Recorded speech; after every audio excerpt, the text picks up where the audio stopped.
Welcome to Mysterious Goings On. Hey, it's me, Alex. Just wanted to let you know this is not a real episode. So goodbye. Kidding. It's not a real episode. It's not even really a bonus episode. I don't know what you call it. This is an update episode. So we're in the midst of season 4. Had some great interviews so far. I hope you're enjoying it. The downloads show that we're getting a lot of great new listeners, and we're so pleased. I just want to thank all my guests again. Just check the feed for everybody. If you have not listened to the most recent episode with Jamie Green, public policy expert by day, guitar god by night, you got to listen to that. There's some great insights, not just on music and that kind of thing, but also on some public policy stuff that's really fascinating. And of course, don't forget the interview with Mary McKenna, a broadcast veteran, and Dwayne Hollick, who's a great photographer, Brian Hutton, a food service product designer, Pete Doolin, chef, raconteur, food writer. There's just so much going on here. I'm just so excited and so pleased with all the interviews. I've got a few more in the hopper for the rest of season 4, which we'll pick up again very shortly. But just for this week, I'm taking a little breather. Got a lot going on, and like I say, I'm trying to get things arranged, and I'm trying to get the new John Pilot mystery story out, the new one. It's going to be, I'll just tell you real quick, I'll give you a little hint here. I'm not going to say the title just yet, but there's going to be a cover reveal and a title and all the details coming up shortly. But what I'll tell you is that it is about 14,000 words, so it's not even quite a novella. It's really a very long-form short story, but it picks up right where Pilot's Rose left off. And I would say, I could possibly say that it will be the precursor to the next full-scale novel, which I am going to begin working on very shortly, and I'm excited about that too. My editor was pretty excited about the story when he got it. He was like, "Here we go.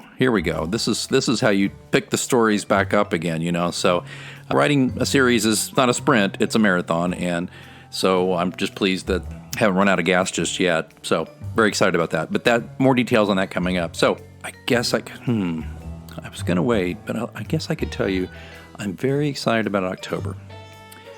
Okay, I wasn't going to do this, but I'm all right. I get in front of a microphone, you know me, I can't shut up. Okay, I will tell you this real quick.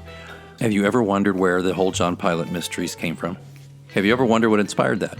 Some of you who've been longtime readers and are on the John Pilot Mysteries Facebook page and follow us there have probably seen some stuff about this, but it's all based on a true story. I've been asked to give an interview about where and how it all started.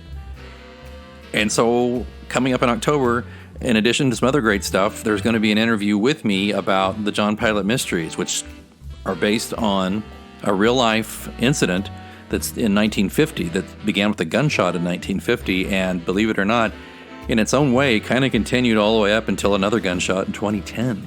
So if you want to hear some pretty frank stories behind the stories, it's coming in October. It'll be right around Halloween. So there. Okay, the cat's out of the bag. Beyond the new book and beyond new content and all this, we have the origin stories are coming your way. I haven't done the interviews yet, but I'm looking forward to doing it. I'm a little trepidatious about it, to be straight up, because it was inspired by real events and real people that will be mentioned, and I try to always be respectful of that.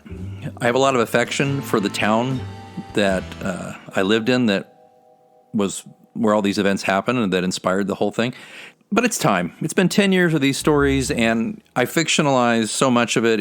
This is not me taking stories out of school and that nobody knows about and just taking a pretty horrible event and spinning it off into a novel or 6 or 7. So that's where we are. Okay, there. Cat's out of the bag. I'll let you know more about that shortly.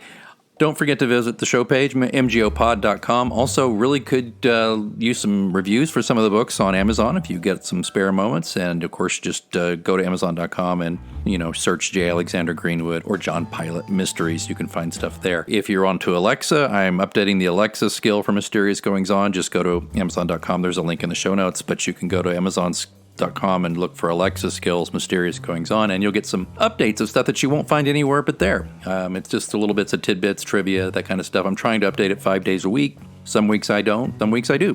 But it'd be great if you could listen there too. Maybe consider this the week to catch up on any interviews you haven't listened to yet for this season or from previous seasons.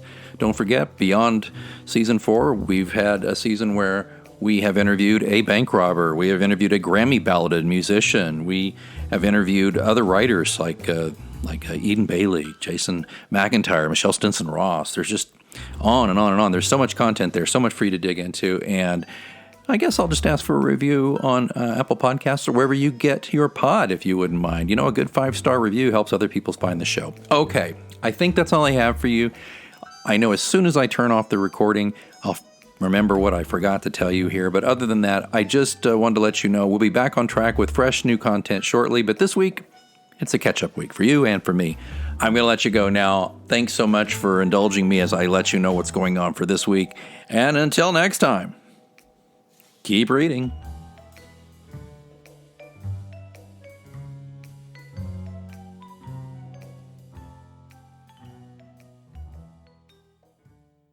A little flexibility can go a long way. By refinancing your newer used auto loan with PenFed, you can lower your monthly payments for more flexibility in your budget.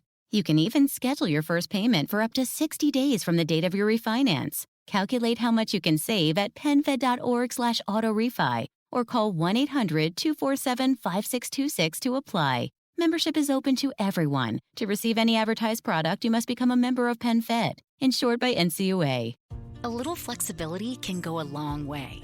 By refinancing your newer used auto loan with PenFed, you can lower your monthly payments for more flexibility in your budget. You can even schedule your first payment for up to 60 days from the date of your refinance. Calculate how much you could save at PenFed.org/autorefi or call 1-800-247-5626 to apply. Membership is open to everyone. To receive any advertised product, you must become a member of PenFed, insured by NCUA.